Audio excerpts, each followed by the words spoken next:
last is the carbon tax, the worst tax ever. And there's only one way we're going to get rid of the carbon tax is by getting rid of Justin Trudeau. You get rid of Justin Trudeau, you're going to have more money in your pocket. Everything will be a lot less expensive. You put the carbon tax in, everything is going to go up in price. Everything that's touched carbon, which is pretty well everything, is going to go up and make things more unaffordable for families. Well, I just want to thank Premier Ford. Thank you, Doug, for the invitation. It's great to come and visit. There are very important issues that we can work together on. You mentioned the illegal border crossing situation. This is something that Conservatives have been raising for almost 2 years now.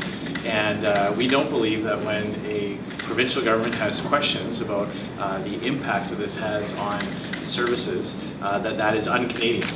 You're doing a good job making sure that you've got the ability to provide services for the people of Ontario, and it's the federal government's responsibility to fix this situation. But it's quite clear that more and more voices provincially are fighting this job-killing carbon tax that's going to raise the cost of families and commuters and people who have to heat their homes in the winter.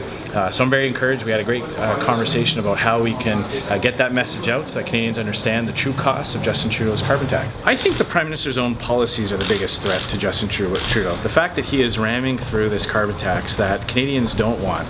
Nobody's buying his math. Nobody believes that taking with one hand, mixing it around in Ottawa and then sending it back in any way will cover the true costs. He's refused to highlight the real costs, his own government's, his own department's analysis of what the true costs of this tax are. He continues to keep hidden.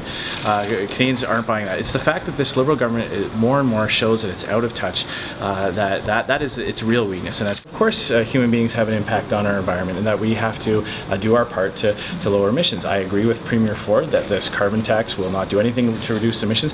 The proof is in the Liberals' own plan. They have granted a massive exemption to large emitters. Those industries in Canada that are responsible for a significant percentage of Canada's greenhouse gas emissions will not face the full cost of this. But hardworking moms and dads, commuters who have to drive to work, they will. So this is not an environmental plan. It is a revenue plan. It's designed at getting more cash from the economy.